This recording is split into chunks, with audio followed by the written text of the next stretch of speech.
Muy buenas, hermanos, amigos. Vamos a la enseñanza del libro Los Ministerios y el Discipulado en una Iglesia Normal. Hoy vamos a la lección número 15. No crear ni inventar. Este será el tema que vamos a tratar. Y es que en la iglesia muchas veces nos creemos dueños de la interpretación o de la revelación que hacemos de un texto, cuando es correcto. Nada de lo que Dios nos da es nuestro. El Espíritu Santo nos puede iluminar sobre una verdad, pero no somos dueños de ella, ni podemos ponerle copyright. Por lo tanto, nosotros tenemos que ceñirnos a la palabra, enseñar y de la luz que recibimos, transmitir lo que es correcto. Claro, sin sacar el texto del contexto para fabricar un pretexto. Así que hoy vamos a hablar cómo debemos enseñar. Ni crear ni inventar, sino analizar y creer o enseñar aquello que Dios nos muestra tal y como lo aprendemos, cómo lo recibimos o cómo el Espíritu nos guía dentro del quehacer del cuerpo, que es la iglesia. Vamos a esta enseñanza. Ponga mucha atención y prepare papel y lápiz para que anote la cita y la analice detenidamente. Del libro Los Ministerios y el Discipulado en la Iglesia Normal, vamos al capítulo 15. No crear ni inventar es el tema para hoy. Muchos han tomado la revelación de Dios en cierta época como una cosa espectacular para hacer cambios, como un privilegio dado a los que creen ser nietos de Dios y se la sellan como propiedad suya. Al recibir algo que a lo mejor se había olvidado o sustituido por tradiciones humanas, algunos se engrandecen y tratan de destruir el orden establecido, convirtiéndose en caudillos, mesías, líderes o dioses a costa de esa revelación o interpretación que tienen.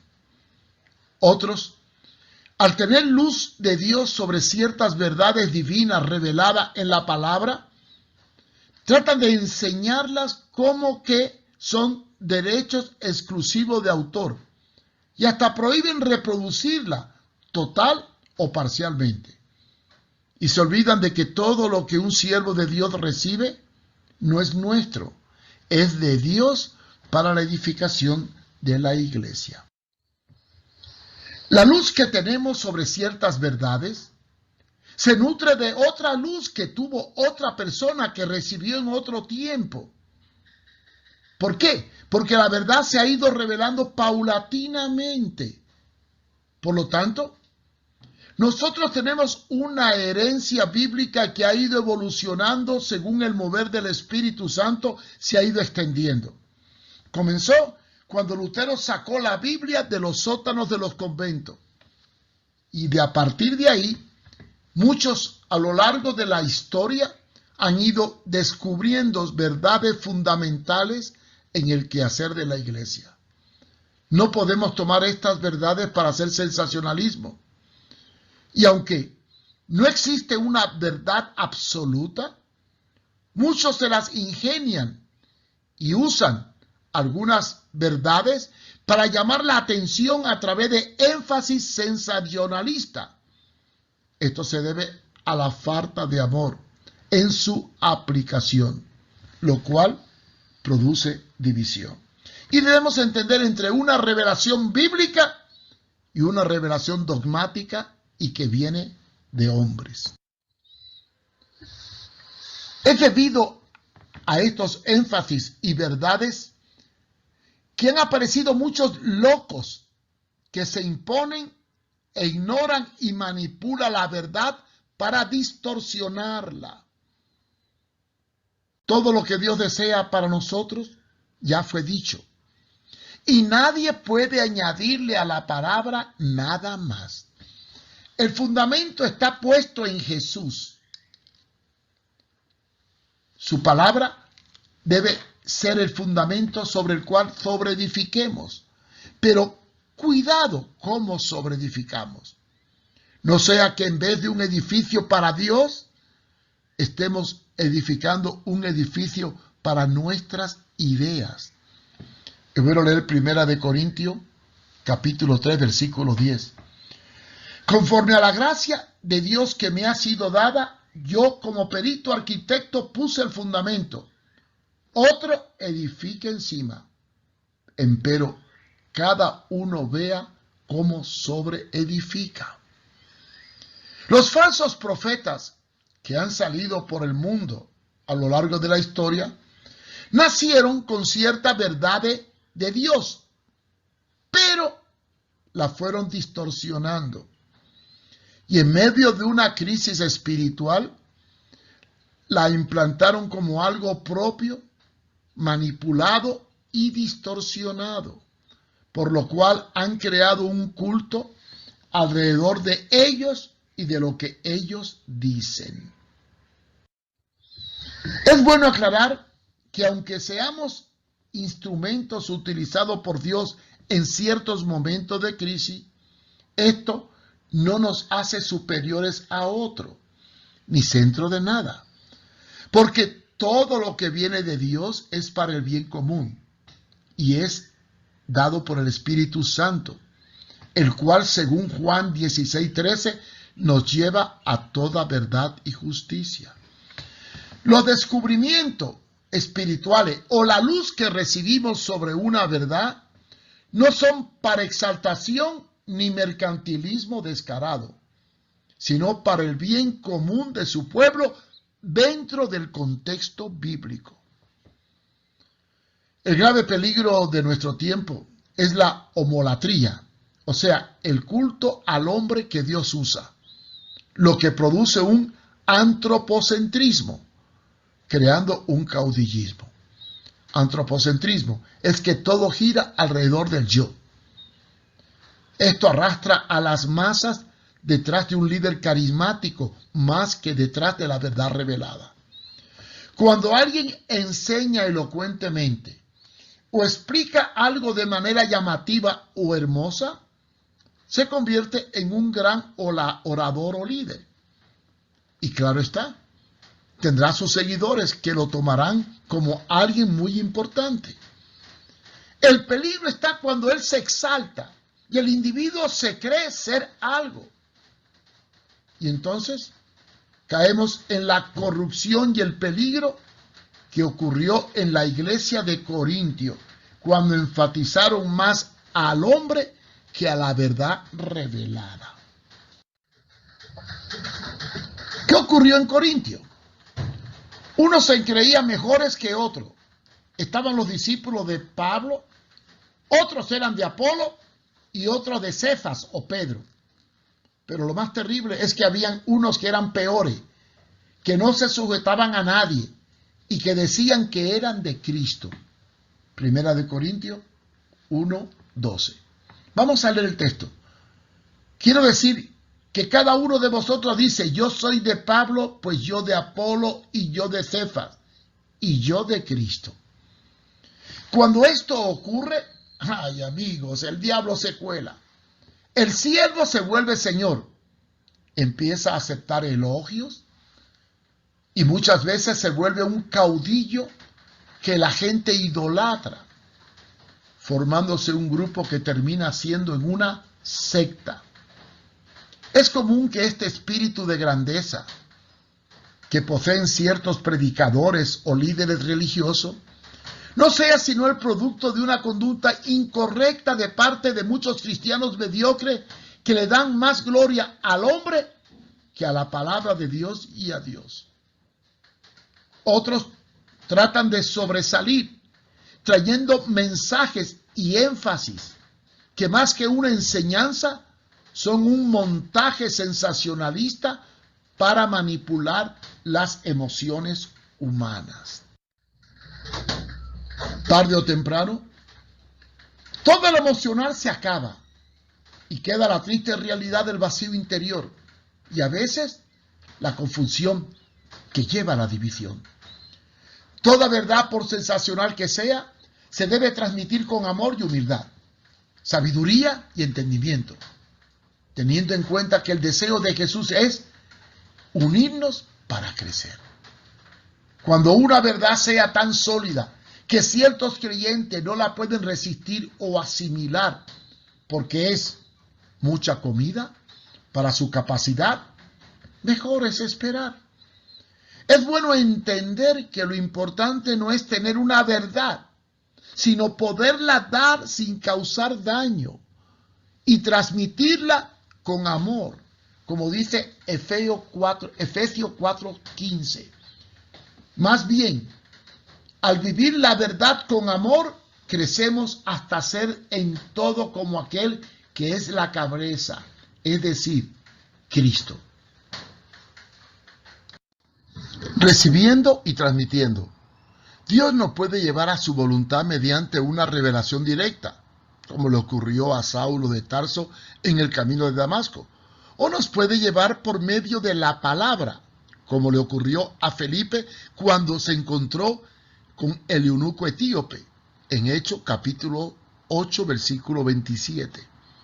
En ambos casos, el nacer de nuevo es obra absoluta de Dios por medio del Espíritu, el cual opera directamente en los corazones, aunque la palabra puede ser revelada en diferentes formas. La primera etapa de la vida cristiana consiste en aprender, despertar al mundo espiritual. Y claro está, esto se logra tomando la leche espiritual, como dice Pedro, no adulterada. Este aprendizaje, forzosamente, será por medio de otro, el cual anteriormente aprendió también de otro y ha sido discípulo. Y así ocurre la ubicación en el cuerpo. Algunos creen que se puede crecer por sí solo, como una semilla sin sujetarse al suelo, pero esto es imposible. Otros dicen que, ¿por qué Dios no me capacita a mí solo leyendo la Biblia, orando y ayunando? Esto es un falso error, porque tenemos que vivir en comunión. Dios, al fundar la iglesia, estableció el orden, la cual se define como cuerpo, que es símbolo de lo cual se expone la necesidad imperiosa de una unidad de vida y ayuda mutua para el crecimiento. Cristo sabía que una mano fuera del cuerpo no sirve, no tiene vida. Que un pie aquí y un riñón allá no valen de nada.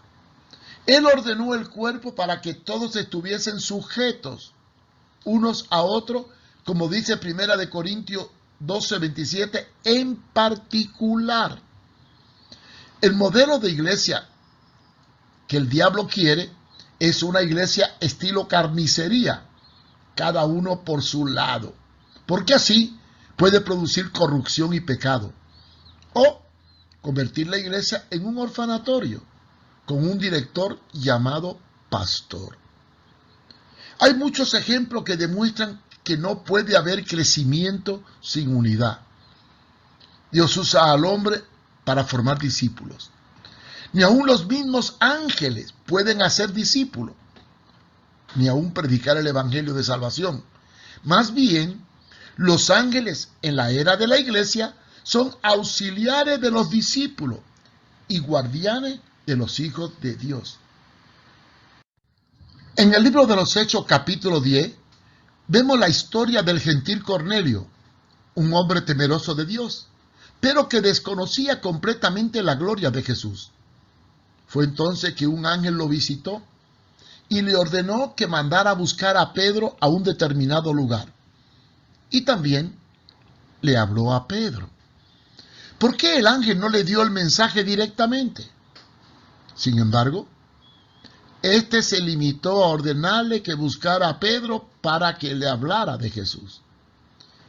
También encontramos el relato de Pablo, que recibió su llamado camino a Damasco. Y en Damasco tendría que esperar cierta ayuda que vendría y le diría lo que tenía que hacer. Después vemos cómo Dios le habla a Ananías y lo manda a buscar a Pablo para que orara por él. Al llegar a Ananías, oró por Pablo y les impuso la mano y recibió el Espíritu Santo. Fue bautizado y lo llevó a su casa, enseñándole el ABC de Cristo. Hechos 9, 15 y 19. Después Pablo deja Damasco para ir a Jerusalén. Y estando allí, necesitó la ayuda de Bernabé para poder entrar al culto de los discípulos, pues ellos no creían que fuese un discípulo. Pero, ¿por qué razón los discípulos no querían recibir a Pablo? Lógico, le temían. Creían que podía ser un espía. Recuerden que él perseguía a los cristianos y los amedrentaba. Además, notaron que Pablo andaba suelto, sin maestro ni cobertura. Esto quedó resuelto cuando dice la palabra que Bernabé, tomándole, le trajo a los apóstoles. Hechos 9, versículos 26 y 27. Estos hechos y otros muchos, junto al mandato de Jesús de ir y hacer discípulos, doctrinándole y ordenándole que guarden todo lo que nos había mandado, indica que el primer paso en todo aprendizaje está en aprender y vivir el ABC de Cristo, o sea, los primeros rudimentos de la fe. La segunda etapa del crecimiento es la de transmitir, o sea, lo que tú aprendiste y viviste con tu maestro, eso lo tiene que dar a otro. Somos transmisores de aquello que recibimos de otro. Por eso dice la palabra, dar por gracia lo que de gracia recibiste. Se cumple de esta forma el mandato de Pablo cuando le escribe a su hijo Timoteo, en 2 de Timoteo 2:2, y le dice, lo que has oído de mí ante muchos testigos, esto encarga a hombres fieles que sean idóneos para enseñar también a otros. En esta transmisión de palabras y vida, hay que ser fiel a lo aprendido. No podemos añadir ideas propias para exaltar el ego. Esto se logra cuando alcanzamos madurez y pasamos de la leche al alimento sólido. Todos recibimos de arriba, filtramos y pasamos para abajo. Una vez que alcanzamos cierta estatura espiritual y estamos bien unidos y concertados al cuerpo, encontramos que lo que nos transmitieron mientras era discípulo me ayuda a adquirir brillo y aprendo más cuando lo empiezo a transmitir a otro y soy maestro.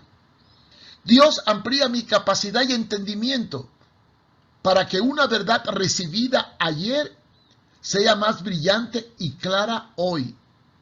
Y sin cambiar el fondo, aunque puedo modificar la forma, voy a transmitirla a mis discípulos.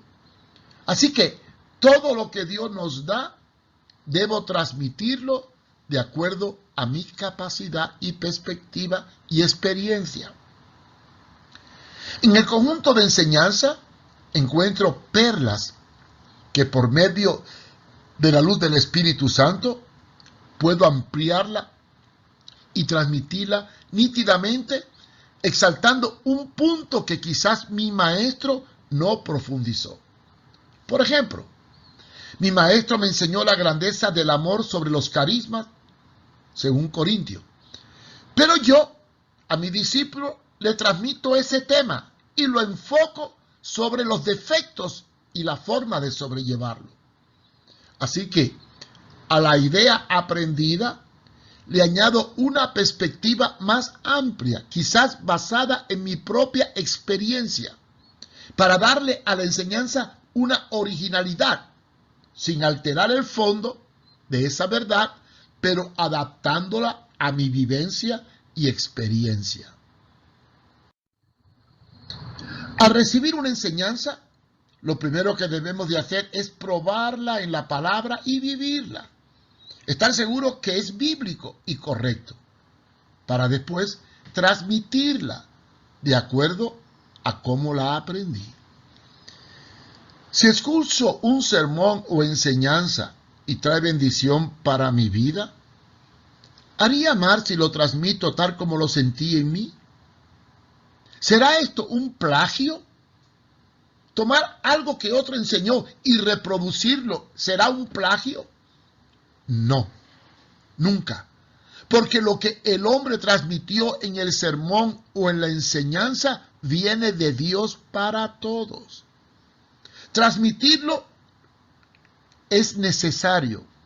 Y captar lo que aprendo para darlo a otro no es copiar, sino reproducir. Los primeros cristianos copiaron y transmitieron de boca en boca lo que recibieron de los apóstoles. Es por eso que todos los libros que yo escribo no tienen el copyright, porque todo lo que escribo, todo lo que tengo, viene de Dios y es de Dios. No predicamos para tener protagonismo, ni tampoco escribimos o hacemos algo para tener derechos exclusivos, como una revelación personal, cuando en realidad todo es revelación de Dios.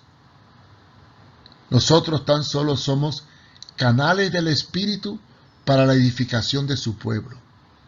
Recuerda, este asunto es de Dios. No es cuestión de crear ni inventar, sino de recibir y transmitir. Al transmitir lo que recibo de arriba, de los miembros superiores, el Señor puede añadir más luz y revelación que confirme la enseñanza que he recibido bajo cierta necesidad especial de los que están más abajo. Cuando Él nos ilumina en ciertos tiempos, es porque quiere guiarnos a hacer algo para bien del cuerpo. No hay profecía ni verdad bíblica que sea de interpretación privada. Segunda de Pedro, capítulo 1, versículo 19 al 21, que dice así: también tenemos la palabra profética más segura, la cual hacéis bien en estar atento como una antorcha que alumbra en el oscuro, hasta que el día esclarezca y el lucero de la mañana salga en vuestros corazones. Entendiendo primero esto, que ninguna profecía de la Escritura es de interpretación privada, porque nunca la profecía fue traída por voluntad humana, sino que los santos hombres de Dios hablaron siendo inspirados por el Espíritu Santo. Así que no cabe decir que algo que Dios me da es mío, porque yo lo recibí de otro. Nada es de nadie. Todo viene de Dios. Siempre una verdad recibida tiende a edificar y ayudar a otras personas. La comunicación es importante para el buen funcionamiento del culto y del cuerpo. Primera de Corintios 14:26. Recordemos que toda revelación, verdad o don viene a la iglesia para edificación en el amor y debe ser probada por el Espíritu. Hemos estudiado en las lecciones anteriores el funcionamiento de los ministerios en el cuerpo. El maestro es transmisor y educador que primero tiene que haber sido evangelista. Y el pastor guía al rebaño. Pero el apóstol y el profeta se dedican más a profundizar la revelación de la palabra y la oración para dar dirección a los líderes. Ellos eran los que iban trazando las pautas a seguir. Y esta la trazaban según la necesidad de cada lugar, comunicándosela a los ancianos, maestros y pastores, siguiendo el orden del cuerpo. Dice 1 Corintios 14, 26. ¿Qué hay pues, hermano? Cuando os juntáis, cada uno de vosotros tiene salmo, tiene doctrina, tiene lengua, tiene revelación, tiene interpretación. Hágase todo para edificación. Y como conclusión, nadie tiene nada propio. Nada es nuestro, ni en lo espiritual ni en lo material. Todo lo que tengo viene de Dios para compartirlo. Por eso dice la Biblia, dar por gracia lo que de gracia recibiste. Y no es solamente el dinero.